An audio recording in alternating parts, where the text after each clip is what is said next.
എല്ലാ തേപ്പ് കിട്ടിയവർക്ക് അങ്ങനെ ഒരാളെ ഇല്ല ഇല്ല നിങ്ങളെ പോലെ ഒരു മനുഷ്യരില്ല. അല്ലെ ആ ചെറുക്കന്റെ അധികം പെണ്ണിന്റെ അനുഭവിക്കുന്നവരുടെ അവസ്ഥ അറിയുന്നല്ലോ. അതും അറിയണ്ടേ. അയാൾ തിരക്കി പിടിച്ചു. ഇവര് അന്വേഷിച്ച് നടന്നിട്ട് ഒരു സ്ഥലത്ത് വെച്ചിട്ട് കണ്ടപ്പോ നമ്മുടെ കൊച്ചിന്നൊക്കെ മനസ്സിൽ പോയി വേറൊരു പെണ്ണിനെ പിടിച്ച് ഓക്കെ അവൻ സെറ്റായി. നമ്മുടെ സന്തോഷം അതായിരുന്നു. കുറെ കിട്ടിയിട്ടേ മനസ്സിലാക്കി വരുമ്പോ കുറച്ച് ടൈം എടുക്കും.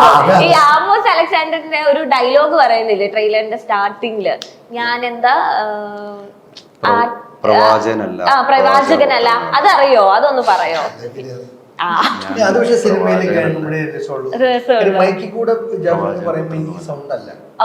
നമ്മൾ ഈ ഡബ് ചെയ്യാൻ ചെല്ലുമ്പോ ചെവിയിൽ ഹെഡ്സെറ്റ് വെച്ചിട്ടുണ്ടെങ്കിൽ ഒരു നല്ലൊരു ഒരു ഫീലും കാര്യങ്ങളും അത് ഹെഡ്സെറ്റും കൂടെ വെച്ച് കേൾക്കുമ്പോ നല്ല രസമായിരുന്നു. ഓർക്കുന്നുണ്ടോ? ഞാനൊരു പ്രവാചകനല്ല, പ്രവാചക പുത്രനുമല്ല, ഞാനൊരു ആട്ടിടയനാകും. അതല്ലേ? അതെ. അവിടുന്നൊരു ആട് കരഞ്ഞോണ്ട് പോകുമ്പോ അവിടെ ശുഭം ജാഫ്രിക്ക ഉണ്ടെങ്കിൽ പിന്നെ നമുക്കങ്ങനെ സംസാരം അല്ലേ, ലിസണർ മാത്രം മതി. നമ്മളിങ്ങനെ കേട്ടോണ്ട് ഒരുപാട് കഥകൾ.